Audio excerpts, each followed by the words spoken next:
Let's go mga kachika, samahan niyo ko sa bagong showbiz updates, at kung bago ka sa aking channel maari lamang mag-subscribe ka muna, salamat. Lumipad patungong Los Angeles, California ang megastar na si Sharon Cuneta kahapon, May 11. Sa kanyang Instagram, nag-post si Sharon ng larawan ng kanyang passport, mga paalala ukol sa health protocols sa airport, at selfie niyang nakahod, face shield, at face mask.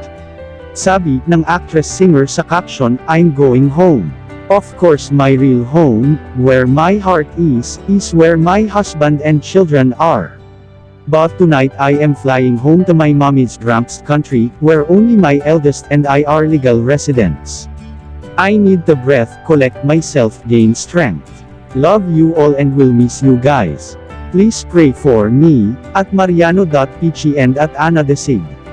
God bless you always." Sa isa pang post, ipinakita naman ni Sharon ang pamamaalam niya sa kanyang asawang si Senator Kiko Pangilinan at mga anak na sina Frankie, Neil, at Miguel Pangilinan. Sabi niya, "Praying and saying bye to my family."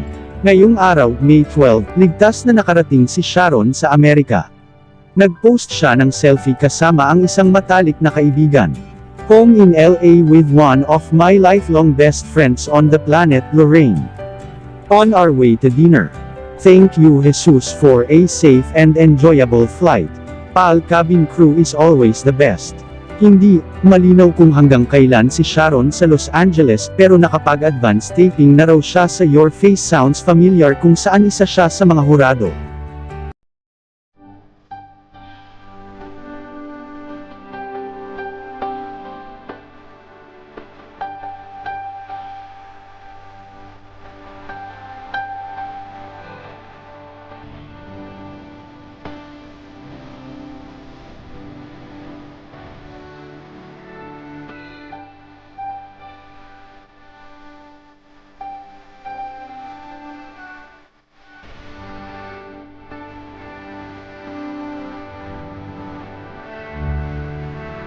Mga kachika, kita-kits tayo muli sa mga susunod ko pang mga showbiz updates. Please like, share and subscribe. Pakihit na rin ang notification bell para ma-notify ka sa mga susunod ko pang upload. Again, maraming salamat.